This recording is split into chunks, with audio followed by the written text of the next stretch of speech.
छपरा में जहरीली शराब से मौत का सिलसिला जारी है और अब यह आंकड़ा 30 से ऊपर जा चुका है। हालात यह है कि एक एक गांव से 4-4, 5-5 लोगों की मौत हुई है और जो ठंड के मौसम में जो लकड़ियां जलाने के लिए रखी गई थी लोग को अपनी ज़िंदगी बचाने के लिए, वो अब लाश को जलाने के लिए लोग इस्तेमाल कर रहे हैं। आप देख सकते हैं कि ये लकड़ी पूरा ट्रैक्टर पर लादा हुआ है, एक लाश को जलाने के लिए ले जा रहे हैं। ये लकड़ी जरूर कहीं ना कहीं लोगों ने इकट्ठा की थी कि ठंड से बचाव, चूँकि ठंड का भी मौसम आ गया है, ठंड से बचाव के लिए इन लकड़ियों को रखा गया था, लेकिन अब ये लाश जलाने के काम आएगी। सरकार ने इन मौके पर हाथ खड़े कर लिए, कोई सरकारी सुविधा नहीं मिल रही है, इवन कबीर अंत्येष्टि योजना का कोई लाभ नहीं मिल रहा है इन लोगों को। हम लोगों से बात करते हैं।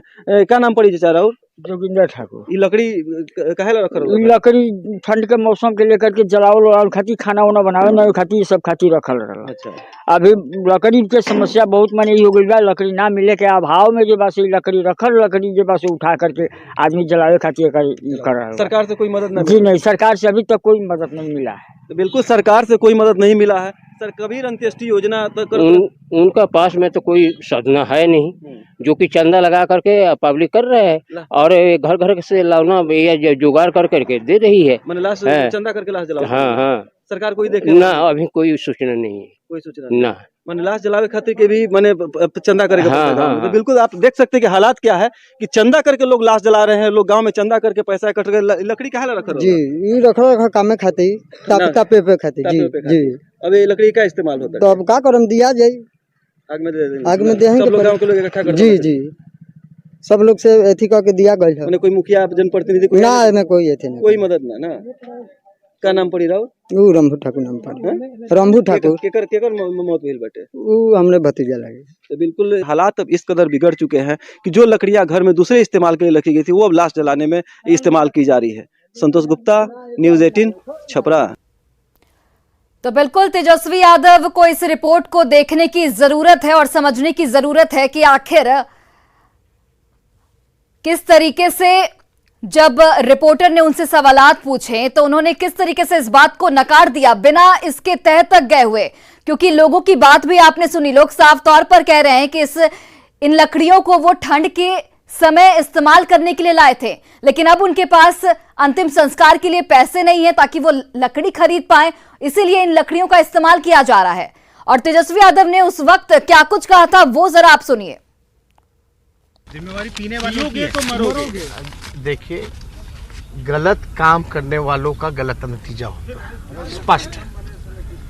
अरे आप लोग तो होशियार लोग हैं, आप लोगों को समझ में तो आता ही है सब चीज। अरे भय का माहौल है, लगता है कि हाउस अब चलना चाहिए, कुछ जन समस्या। अरे हम लोग तो बैठे हुए हैं ना, आज भी लोग नारेबाजी कर रहा था, हम लोग तो बैठे हुए थे, मुख्यमंत्री जी थे, हम लोग थे, सब लोग थे बैठे हुए। कई लोग कह रहे हैं कि समीक्षा होगी क्या इस पे? समीक्षा होनी चाहिए शराबबंदी की। ये तो आप लोगों की इच्छा लग रही है। नहीं, आपके ही पार्टी में सुधाकर सिंह है, अजीत शर्मा है, आप लोगों की इच्छा है। और let's discuss on the floor ना भैया। किसी को जब ये कानून जब बन रहा था तो सबको अपना राय रखने का हक तो था ही ना भाई। तो आपने सुना, तेजस्वी यादव ने कहा कि जिस वक्त ये कानून बन रहा था उस वक्त सभी को राय रखने की इजाजत दी गई थी, उस वक्त सभी ने इस कानून का समर्थन किया था।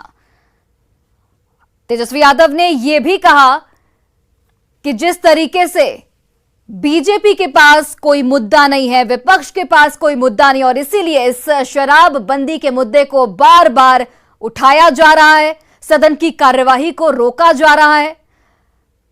शराब से मौत पर तेजस्वी यादव ने कई बातें कही, जो शराब पिएगा वो मरेगा। जिस तरीके से सीएम नीतीश कुमार ने भी, इससे पहले भी हमने आपको वो बयान सुनाया था, नीतीश कुमार ने कहा कि पियोगे तो मरोगे।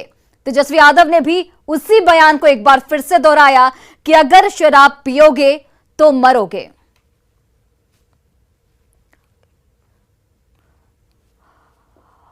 और हमारे साथ आरजेडी के प्रवक्ता चितरंजन गगन इस वक्त जुड़े हुए हैं। चितरंजन जी, तेजस्वी यादव ने कहा, हमने एक खबर दिखाई थी, तेजस्वी यादव ने कहा कि जब हमारे सहयोगी ने, हमारे रिपोर्टर ने उनसे सवाल पूछा कि लकड़ी की कमी है, पैसों की कमी है, इसकी वजह से जो मृतक के परिवार लोग हैं वो अंतिम संस्कार नहीं कर पा रहे हैं। हमने बकायदा उस रिपोर्ट को भी अपने दर्शकों को दिखाया, आपने भी जरूर देखा होगा। उसमें उस रिपोर्ट में साफ तौर पर दिख रहा है कि लकड़ी की कमी है और इस वजह से ठंड के लिए जिस लकड़ी को इकट्ठा किया गया था, उस लकड़ी से अंतिम संस्कार करने को लोग मजबूर हैं क्योंकि सरकार की ओर से मदद नहीं की जा रही है। लेकिन तेजस्वी यादव ने इस बात को सिरे से खारिज कर दिया। क्या कहेंगे आप?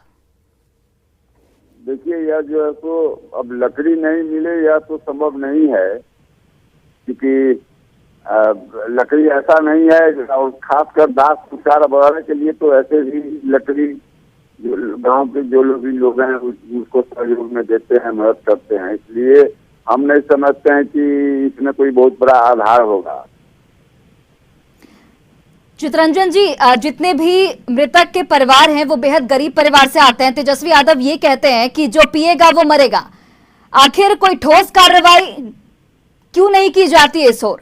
जो पिएगा वो मरेगा, चलिए ये बात मान लेते हैं, लेकिन आप लोगों की भी तो जिम्मेदारी है। अगर शराबबंदी कानून को लागू किया गया है तो उस चीज की एक तरह से समीक्षा होनी चाहिए, सही तरीके से उसे लागू होना चाहिए। नहीं, सुनिए, शराबबंदी लागू है, उसके बाद अगर कोई पी रहा है तो वह जो है तो कानून के विरुद्ध काम कर रहा है। लेकिन शराब मिल रही है तभी तो कोई पी रहा है चितरंजन जी। वह जो है तो जहाँ पर समीक्षा की बात जो लोग कर रहे हैं या सवाल उठा रहे हैं, तो जो है तो गुजरात में तो 1960 से शराबबंदी लागू है और अभी ज्यादा दिन नहीं हुए, मात्र अभी नवंबर में गुजरात के जूनागढ़ में कई लोग मरे। अब जुलाई में देखिए भावनगर जिला में 57 लोगों की मृत्यु हुई। चलिए, आप गुजरात के आंकड़े गिनवा रहे हैं, यहाँ मैं बिहार की बात कर रही हूँ। और जिस तरीके से करीब 40 लोगों की मौत हो गई, उसके बाद भी आप लोगों की ओर से ये सफाई दी जाती है, वो बेहद ही सोचने वाली बात है कि आखिर